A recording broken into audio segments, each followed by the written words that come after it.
वन्दे ब्रह्मपुराधिपं श्रीसहजानन्दं च मूलाक्षरम्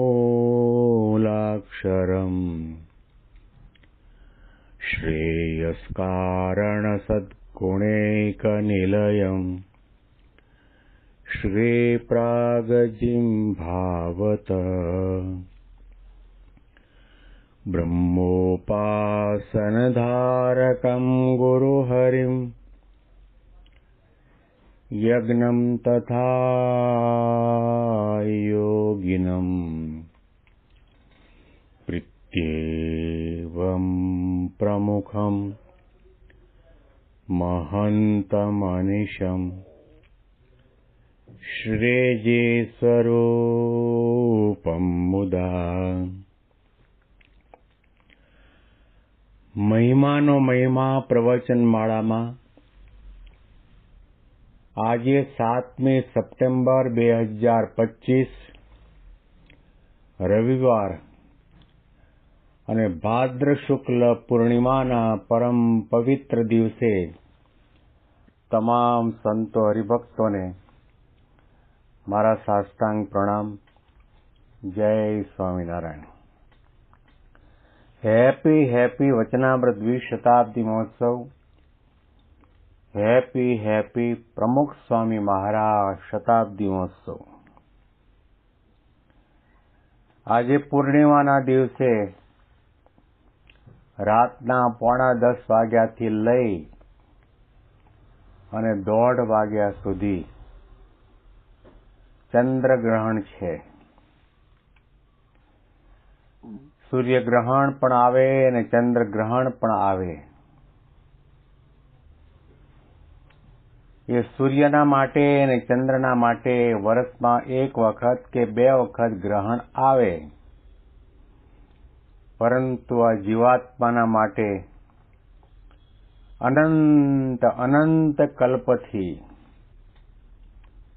માયાનું ગ્રહણ છે, વાસનાનું ગ્રહણ છે, દેહાભિમાનનું ગ્રહણ છે, અહમ મમત્વનું ગ્રહણ છે, રાગ દ્વેષ ઈર્ષા અસૂયાનું ગ્રહણ છે. 9:45 વાગે આ ગ્રહણનો સ્પર્શ થશે અને રાતના 1:30 વાગે એ મોક્ષ થશે. એટલે ગણો કે 9:30, 10:30, 11:30, 12:30 અને 1:30 એટલે 4 કલાકની અંદર ચંદ્રનો મોક્ષ થવાનો. જ્યારે આપણા માટે એક વખત પણ અનંત યોગો વીત્યા, એક વખત પણ આ જીવાત્માના માટે માયા નામનો જે રાહુ કેતુ છે એ ગળીને બેઠો છે, એમાંથી મોક્ષ નથી થયો. એટલા માટે મહંત સ્વામી મહારાજ આપણને વારંવાર વાતો કરે છે કે અનંત જન્મ લીધા. સમુદ્રમાં જેટલું પાણી છે એટલું આ જીવ પોતાની માતાનું ધાવણ ધાવ્યો છે. અનંત જન્મ લીધા, ક્યારેય પણ આવા ભગવાન અને આ સાધુનો આપણને યોગ થયો નથી. અને અનંત જન્મથી આપણે અસંસાર ચક્રમાં ભટકીએ છીએ. જન્મ મરણ, જન્મ મરણ, જન્મ મરણ. એક ક્ષણના માટે પણ આ જીવાત્માને માયાનું ગ્રહણ લાગ્યું છે, એમાંથી મોક્ષ નથી થયો. ગ્રહણમાંથી મુક્તિ મેળવવા માટે, મોક્ષ મેળવવા માટે આ ચંદ્રગ્રહણ અને સૂર્યગ્રહણ થાય ત્યારે શિક્ષાપત્રીમાં અને સત્સંગ દીક્ષા ગ્રંથમાં અને સત્સંગી જીવન ગ્રંથમાં અને બીજા શાસ્ત્રોમાં આપણને આદેશ આપવામાં આવ્યો છે કે એવા સમયે વ્યવહારિક તમામ કાર્યને બાજુ ઉપર પડતા મૂકીને ભજન કરો, કીર્તન કરો, ધ્યાન કરો, માનસી કરો, માળા કરો, સ્મરણ કરો, ચિંતન કરો, ગોષ્ઠી કરો, ભજન કરવાથી, ભક્તિ કરવાથી, સ્મરણ કરવાથી આ જીવાત્માને માયામાંથી મુક્તિ મળે તેમ છે. એ 4 કલાકના ભજન પછી ચંદ્રને મુક્તિ મળવાની.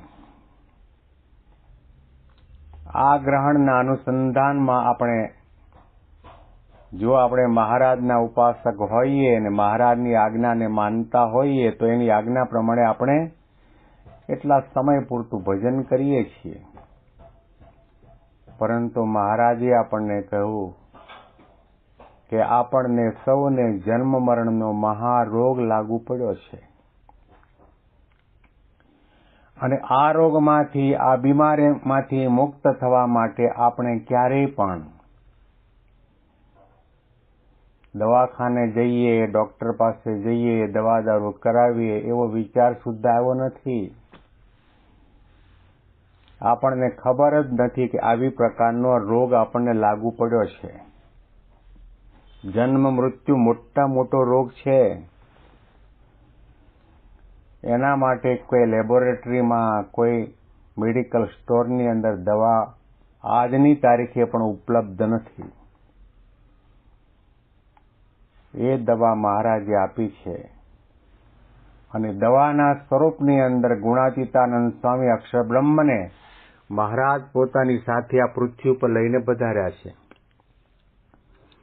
મહારાજે આજ્ઞા કરી કે જે મન, વચન અને કર્મે કરીને આવા પરમ એકાંતિક ગુણાતીત સંતનો સમાગમ કરે, એની આજ્ઞા પાળે, એમાં પ્રીતિ અને આત્મબુદ્ધિ કરે, એનો રાજીપો પ્રાપ્ત થાય તો મોક્ષ દ્વારમ અપાવૃતમ, મોક્ષ થઈ જાય. ગ્રહણમાં ચંદ્રનો અને સૂર્યનો મોક્ષ થાય એમ જીવાત્માનો મોક્ષ પણ આવા સંતના સમાગમે કરીને થાય છે. સંતની કૃપા વગર મન ધાર્યા ગમે તેટલા સાધન કરો તો પણ આ જન્મ મરણના રોગને મિટાવી શકાય તેમ નથી. શ્રીજી મહારાજ કૃપા કરીને આપણને સૌને આ જે રોગ લાગુ પડ્યો છે એનું દર્શન ગઢડા અંત્યના 26ના વચનામૃતના છેલ્લા ભાગમાં કરી રહ્યા છે. પછી વળી શ્રીજી મહારાજે કૃપા કરીને એમ વાર્તા કરી છે, અમને અહંકાર ન ગમે. તે અહંકાર ભક્તિપણાનો હોય, ત્યાગપણાનો હોય, વૈરાગ્યપણાનો હોય, બ્રહ્મપણાનો હોય, સમજણનો હોય, વર્તમાન પાળ્યાનો હોય, એ રીતનો જે અહંકાર તે અમને ન ગમે. રાહુ અને કેતુ જેવી રીતે સૂર્ય અને ચંદ્રને આખા ગળી જાય છે. સૂર્ય કેટલો તેજસ્વી છે. કરોડો માઇલ દૂર આપણાથી સૂર્ય હોવા છતાં પણ ઉનાળામાં 45, 47, 48, 50 ડિગ્રી તાપમાન વધે ને આપણે શેકાઈ જઈએ છીએ. થોડી ડિગ્રી વધારે થાય તો વૃક્ષ ઉપર બેઠેલા પક્ષીઓ પણ પાંખો ફફડાવતા નીચે પડીને મૃત્યુ પામે છે. આવો તેજસ્વી સૂર્ય છે. પૂરા બ્રહ્માંડની અંદર સર્વત્ર પ્રકાશ પાથરી શકે એવી પ્રકારની શક્તિ હોવા છતાં પણ એને રાહુ અને કેતુ ગળી જાય છે, એને ગ્રહણ લાગે છે. તો આપણને પણ અહંકારનું ગ્રહણ, માન, ઈર્ષા, અસૂયાનું ગ્રહણ, દેહાભિમાનનું ગ્રહણ, અજ્ઞાન, અસંતોષ અને વાસનાનું ગ્રહણ લાગ્યું છે. આત્મા પણ તેજસ્વી છે, ચૈતન્ય તત્વ છે, બળતો નથી, સુકાતો નથી, સડતો નથી, છતાં પણ એને જન્મ મરણનો રોગ લાગુ પડ્યો છે. શ્રીજી મહારાજે કહ્યું કે તમે તમામ સંતો અને હરિભક્તો સાચા માર્ગે ચાલો છો એ સારું છે, પરંતુ તમારા ત્યાગમાં જો અભિમાન આવે, ભક્તિમાં અભિમાન આવે, સમજણમાં અભિમાન આવે, નિયમ ધર્મનું પાલન કરવામાં અભિમાન આવે, એ અમને જરા પણ ગમતું નથી. જે ત્યાગ કરવાથી તમે ભગવાન અને સંતને રાજી કરી શકો, એ ત્યાગ કરવાની ક્રિયાના પાયામાં અહંકાર આવ્યો તો સંત અને ભગવંત રાજી થવાની જગ્યાએ કુરાજી થાય છે. જે ભક્તિ કરવાથી આપણે સંત અને ભગવંતને રાજી કરી શકીએ, એ ભક્તિના પેટાળની અંદર ઓછા વત્તા પ્રમાણમાં જો અભિમાન થયો, અહંકાર થયો, તો એ ભક્તિ કરીને ભગવાન રાજી તો નહીં થાય, પરંતુ કુરાજી થશે. આંતરિક સાધના છે. આપણે બધી સાધના કરીએ છીએ ઉપર આધ્યાત્મિક માર્ગના સમુદ્રની અંદર કિનારા ઉપર છપછપિયા કરીએ છીએ. મોતી મેળવવાની આપણને ઝંખના છે.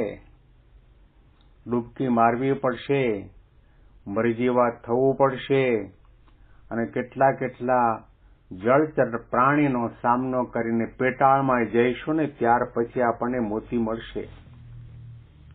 એમાં પેટાળમાં જવાની જરૂર છે, અંતરદ્રષ્ટિ કરવાની જરૂર છે. ગુણાતીતાનંદ સ્વામી એટલા માટે સર્વશાસ્ત્રના સાર સમાન એવી એક વાતમાં જણાવ્યું કે નિરંતર સર્વક્રિયામાં પાછું વાળીને જોવું કે હું શું કરવા માટે આવ્યો છું અને શું કરી રહ્યો છું.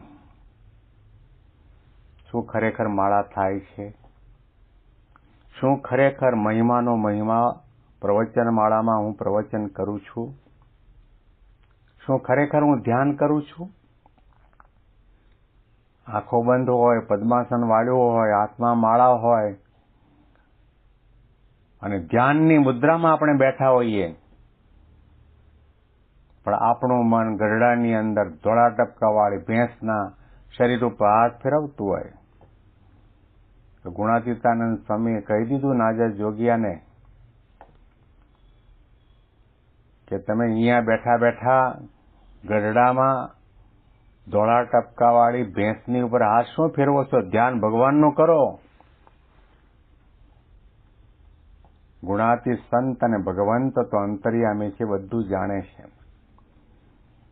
તમારા મનને જાણે, સંકલ્પને જાણે, વિચારોને જાણે, ભાવને જાણે, કપટને જાણે, દંભને જાણે, રાગ, દ્વેષ, ઈર્ષા, અસૂયા છે એને પણ કેટલા પ્રમાણમાં આપણા ભક્તિ અને ત્યાગમાં રહેલા છે એને પણ જાણે છે. શ્રીજી મહારાજે કહ્યું કે અમને અહંકાર લેશ માત્ર પણ ગમતો નથી.